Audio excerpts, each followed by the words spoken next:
ರಾಜ್ಯದಲ್ಲಿ ಕೊರೋನಾ ಹಾಗೂ Omicron case ಹೆಚ್ಚಳ ಹಿನ್ನೆಲೆಯಲ್ಲಿ ಸರ್ಕಾರ ಟಫ್ ರೂಲ್ಸ್ ಜಾರಿ ಮಾಡಿದೆ. ಡಿಸೆಂಬರ್ 28ರಿಂದ 10 ದಿನಗಳ ಕಾಲ ಇಡೀ ರಾಜ್ಯಾದ್ಯಂತ ನೈಟ್ ಕರ್ಫ್ಯೂ ಜಾರಿ ಮಾಡಿದೆ. ಅದರಲ್ಲೂ ಡಿಸೆಂಬರ್ 30ರಿಂದ 4 ದಿನ ಇನ್ನಷ್ಟು ಕಠಿಣ ನಿಯಮಗಳನ್ನು ಜಾರಿಗೊಳಿಸಿದೆ.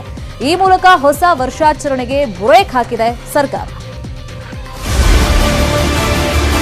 ರಾತ್ರಿ 10 ಗಂಟೆಯಿಂದ ಬೆಳಗಿನ 5 ಗಂಟೆವರೆಗೂ ಕರ್ಫ್ಯೂವನ್ನು ಹಾಕಿರುವಂಥದ್ದು.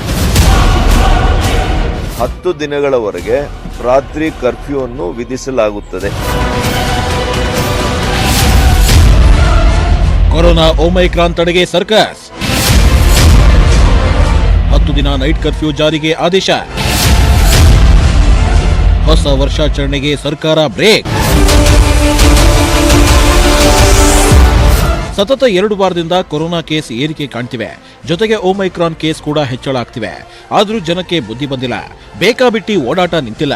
ಪ್ರವಾಸಿ ತಾಣಗಳಲ್ಲಿ ಕೊರೋನಾ ಮರೆತು ಜನ ಓಡಾಡ್ತಿದ್ದಾರೆ.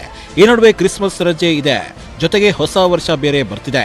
ಹೀಗಾಗಿ ಕೊರೋನಾ ಹಾಗೂ ಒಮೈಕ್ರಾನ್ ಸೋಂಕು ಏರೋದು ಪಕ್ಕ ಅಂತ ಸರ್ಕಾರಕ್ಕೆ ತಜ್ಞರು ಮುನ್ಸೂಚನೆ ನೀಡಿದ್ರು. ಇದೇ ಕಾರಣದಿಂದ ಮುಂಜಾಗ್ರತಾ ಕ್ರಮವಾಗಿ 10 ದಿನ ನೈಟ್ ಕರ್ಫ್ಯೂ ಜಾರಿ ಮಾಡಿ ಸರ್ಕಾರ ಆದೇಶಿಸಿದೆ. ರಾತ್ರಿ 10 ಗಂಟೆಯಿಂದ ಬೆಳಿಗ್ಗೆ 5 ಗಂಟೆ ತನಕ ನಿಷೇಧಾಜ್ಞೆ ಜಾರಿ ಮಾಡಿದೆ. ಈ 10 ದಿನದಲ್ಲಿ ಡಿಸೆಂಬರ್ 30ರಿಂದ ಜನವರಿ 2ರ ತನಕ ಅಂದ್ರೆ 4 ದಿನ ಕಠಿಣ ರೂಲ್ಸ್ ಜಾರಿ ಮಾಡಲಾಗಿದೆ ಎಂದು ಬೆಳಗ್ಗೆ ನಡೆದ ಸಿಎಂ ನೇತೃತ್ವದ ಕೋವಿಡ್ ಸಭೆಯಲ್ಲಿ ತೀರ್ಮಾನಿಸಲಾಗಿದೆ.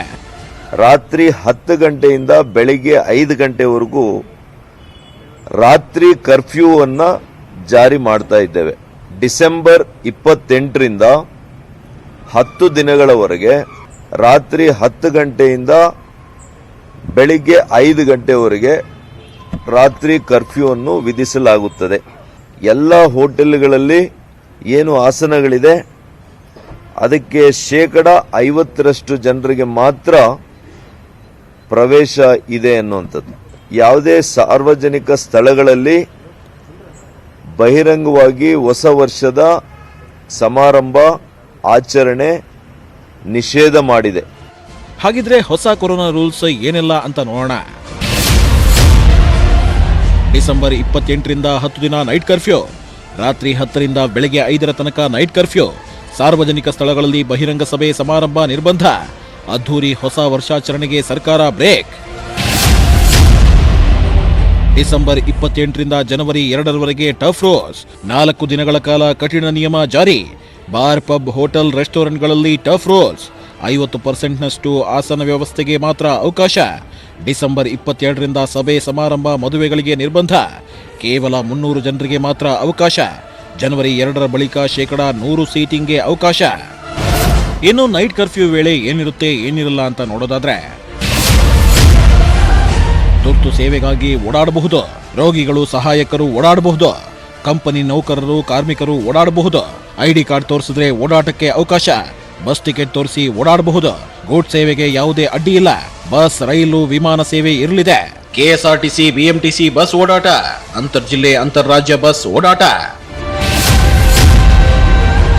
ರಾತ್ರಿ 10 ಗಂಟೆ ಬಳಿಕ ಮೋಜು ಮಸ್ತಿ ಇಲ್ಲ, ಸಾರ್ವಜನಿಕ ಸ್ಥಳಗಳಲ್ಲಿ ಗುಂಪು ಸೇರುವಂತಿಲ್ಲ, ಯಾವುದೇ ಸಂಭ್ರಮಾಚರಣೆ ಮಾಡುವಂತಿಲ್ಲ, ಡಿಜೆ ಹಾಡು ನೃತ್ಯ ಮಾಡುವಂತಿಲ್ಲ, ಪಬ್ ಕ್ಲಬ್ ಹೋಟೆಲ್ ರೆಸ್ಟೋರೆಂಟ್ ಬಂದ್. ಸರ್ಕಾರದ ಈ ಹೊಸ ರೂಲ್ಸ್ ಬಗ್ಗೆ ಪರ ವಿರೋಧ ಅಭಿಪ್ರಾಯಗಳು ಕೇಳಿಬಂದಿವೆ.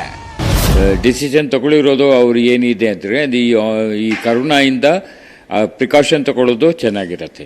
ನಮ್ಮ ಡೆಕೋರೇಷನ್ ಬೇಕಾದರೆ ಯಾವಾಗನೂ ಬೇಕಾದರೆ ಆಗ್ಬೋದು. ಅಂದರೆ ಈ ಗಾಯಲಾಖೆ ಬಂದ್ಬಿಟ್ಟು ಕರೆಕ್ಟಾಗಿ ಪ್ರಿಕಾಷನ್ ತಗೋಬೇಕು. ನೋಡಿ, ಈಗ 28ರಿಂದ 7ನೇ ತಾರೀಕುವರೆಗೆ ಮಾಡಿದ್ದಾರೆ. 10 ದಿವಸ ನೈಟ್ ಕರ್ಫ್ಯೂ ಅಂತ ಜಾರಿ ಮಾಡಿದ್ದಾರೆ. ಅದು ಹೋಟೆಲ್ಲು ಪಬ್ಬು ಬಾರು. ಇಲ್ಲಿ ಮಾತ್ರ ಒಮಿಕ್ರಾನ್ ಸಂಖ್ಯೆ ಹರಡೋ ಸಂಖ್ಯೆನಾ ಆ ಚೇತರಿಗೆ ಕಾಣುವಾಗ ಬರೇ ಹೋಟೆಲ್ಗಳಿಗೆ ಮಾತ್ರ ಇವ್ರು ಕಣ್ ಕಾಣ್ತಾ ಇದೆಯಾ? ಬೇರೆ ಉದ್ಯಮ ಕಾಣಲ್ವಾ? ಹಾಗಾದ್ರೆ ನೀವು 50% ಅಂತ ಹೇಳ್ಕೊಂಡು ನಮಗೆ ಆ ಥರ ಮಾಡಿದರೆ ಕಷ್ಟ ಆಗ್ತದೆ. ಅದು ನೀವು 10 ಗಂಟೆ ಟೈಮ್ ಅಂತ ಹೇಳಿದರೆ ನ್ಯೂ ಇಯರ್ ಆಚರಣೆ ಇರೋದು ಯಾವಾಗ?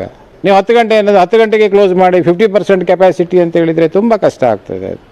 ನಮಗೆ ಇದು ಆಸೆ ಅಲ್ಲ, ನಮಗೆ 2 ವರ್ಷದಲ್ಲಿ ಆಗಿರುವ ನಷ್ಟವನ್ನು ಸ್ವಲ್ಪ ಸರಿದೂಗಿಸಿಕೊಳ್ಳಲಿಕ್ಕೆ ನಾವು ಮಾಡ್ತಿರುವಂಥ ಪ್ರಯತ್ನ ಇದು. ಆಸೆ ಅಂತ ಎಣಿಸ್ಕೊಳ್ಳೋದೇ ಬೇಡ. ಹೀಗೆ ಕೊರೋನಾದಿಂದ ಈಗಾಗಲೇ ಸಾಕಷ್ಟು ನಷ್ಟ ಅನುಭವಿಸಿದ್ದೇವೆ. ಹೋಟೆಲ್ ಬಾರ್ ಪಬ್ ಕ್ಲಬ್ಗಳ ಮೇಲೆ ನಿರ್ಬಂಧ ಬೇಡ. ಹೊಸ ರೂಲ್ಸ್ ಯಾಕೆ ಅಂತ ಮಾಲೀಕರು ಪ್ರಶ್ನೆ ಮಾಡಿದ್ರೆ ಸಿಎಂ ಬೊಮ್ಮಾಯಿ ಮಾತ್ರ ನೈಟ್ ಕರ್ಫ್ಯೂ ಆದೇಶ ಪುನರ್ ಪರಿಶೀಲನೆ ಮಾಡೋಕೆ ಸಾಧ್ಯವೇ ಇಲ್ಲ ಎಂದಿದ್ದಾರೆ. ವಿಪಕ್ಷ ನಾಯಕರು ಕೂಡ ಹೊಸ ರೂಲ್ಸ್ ಬೇಕಿತ್ತು ಎಂದಿದ್ದಾರೆ. ನಮ್ಮ ಅಕ್ಕಪಕ್ಕದ ರಾಜ್ಯ ಇನ್ಕ್ರೀಸ್ ಆಗ್ತಿರುವಂಥದ್ದು ಮತ್ತು ಬೇರೆ ಬೇರೆ ದೇಶದಲ್ಲಿ ಆಗ್ತಿರುವಂಥದ್ದನ್ನು ಗಮನಿಸಿ ಸ್ವಲ್ಪ ಪ್ರಿಕಾಷನರಿ ಮೆಷರ್ಗಳನ್ನು ತೊಗೊಂಡಿದ್ದೇವೆ. ರಾತ್ರಿ 10 ಗಂಟೆಯಿಂದ ಬೆಳಗಿನ 5 ಗಂಟೆವರೆಗೂ ಕರ್ಫ್ಯೂವನ್ನು ಹಾಕಿರುವಂಥದ್ದು ಅದನ್ನು ಪ್ರಮುಖವಾಗಿ. ಹೊಸ ವರ್ಷದ ಆಚರಣೆ ಕೆಲವು ರಿಸ್ಟ್ರಿಕ್ಷನ್ ಕೂಡ ಹಾಕಿದ್ದೇವೆ. ಎಲ್ಲಿ ಸಾರ್ವಜನಿಕವಾಗಿ ಜನ ಸೇರಬಾರ್ದು, ಹೆಚ್ಚಿನ ಸಂಖ್ಯೆಯಲ್ಲಿ ಸೇರಬಾರ್ದು ಅನ್ನುವಂಥ. ಈಗಾಗಲೇ ಜನ ವಹಿವಾಟು, ವ್ಯವಹಾರ, ಬದುಕು, ವ್ಯಾಪಾರ ಎಲ್ಲ ಸತ್ತೋಗಿದೆ. ಗಾಬರಿ ವುಡ್ಸ್ ಮಾಡೋದಲ್ಲ. ಸೊ ಅದಕ್ಕೆ ನಾನು ಅವರು ಬಿಟ್ಬಿಟ್ಟಿದ್ದೇನೆ. ಸರ್ಕಾರದ ಉತ್ತರ ಕೊಡ್ತದೆ, ನಾನು ಉತ್ತರ ಕೊಡೋದಲ್ಲ. It is the responsibility of the government.